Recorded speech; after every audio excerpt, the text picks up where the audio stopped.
Vous voulez avoir une vie sociale épanouie, des amis de qualité, loyaux et qui vous hissent vers le haut? Restez jusqu'à la fin. Bonjour mes chéris, j'espère que vous allez bien. Bienvenue sur notre chaîne YouTube Talk with Mispa. Je suis Mispa Bimaï, entrepreneur et motivatrice. Ici, on parle de tout ce qui nuit à votre épanouissement, à votre bien-être et votre estime de soi. Le but est de rallumer la confiance et le charisme qui sommeillent en vous. Donc, sentez-vous chez vous comme avec votre meilleur ami. Une relation sociale épanouissante est une relation où l'on entretient des relations importantes et impactantes avec les autres. Donc, comment intégrer ou former un cercle de qualité? Avant de commencer, likez la vidéo si vous aimez notre contenu, partagez, commentez et surtout abonnez-vous. Mais n'hésitez pas à nous laisser en commentaire des astuces et conseils qui vous ont permis d'être une personne et de rencontrer des personnes importantes. Premier conseil, être soi-même une personne de qualité. Oui, c'est le plus important d'ailleurs parce que avant d'avoir des critères de sélection de vos amis ou de votre compagnon, rassurez-vous vous-même d'être une personne de valeur. Donc, posez-vous toujours la question, qu'est-ce que j'attends des autres et qu'est-ce que j'apporte aux autres? Quels sont mes principes? Quelles sont mes limites? Quels sont mes objectifs? Travaillez sur vous sans toutefois vous dénaturer.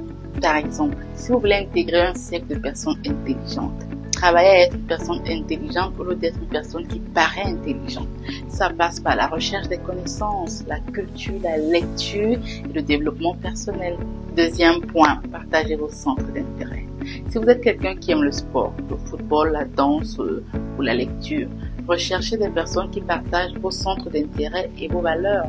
Ainsi, vous aurez le même type de conversation. Vous apprendrez à connaître peut-être comment ils se sont développés dans leur domaine professionnel ou personnel et au fur et à mesure, vous saurez quoi copier ou pas. Parce qu'à la base, vous avez quelque chose qui vous lie.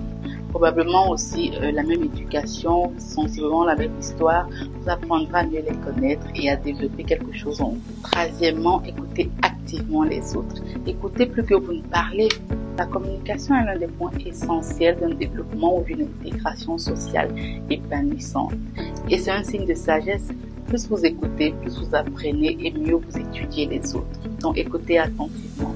Posez des questions, faites des compliments aux autres, apportez-leur de la compassion ou de l'empathie. Très important. Quatrième point, soyez attractif et sympathique. C'est très important de dégager une certaine assurance, une certaine confiance à partir de votre physique d'abord, qui doit toujours être soigné, de votre esprit jovial, joyeux et toujours positif. Les personnes sympathiques comme ça, qui ont cette joie de vivre, attirent naturellement et positivement l'attention. Cinquième point, pratiquer des activités intéressantes. C'est très important de traîner avec des gens qui, malgré l'ambiance, en toutes circonstances, vous apportent quelque chose, un petit plus dans les domaines professionnels, personnels, spirituels. Bref, ces expériences cumulées-là vous élèvent et renforcent les liens. Sixième point, soyez vous-même fiable, loyal et respectable. Si vous voulez que les autres vous respectent et vous fassent confiance, inspirez la confiance. Travaillez votre personnalité, votre charisme de sorte à ne pas être la personne chargée des rapports sur les vies privées des autres, la personne la moins importante d'un groupe à qui on peut manquer de respect n'importe comment en public ou pas. Soyez pas celle chargée des petites commissions et tout et tout. Soyez une personne sympathique, ouverte, oui, mais en imposant le respect, en imposant les limites. C'est très important en communauté.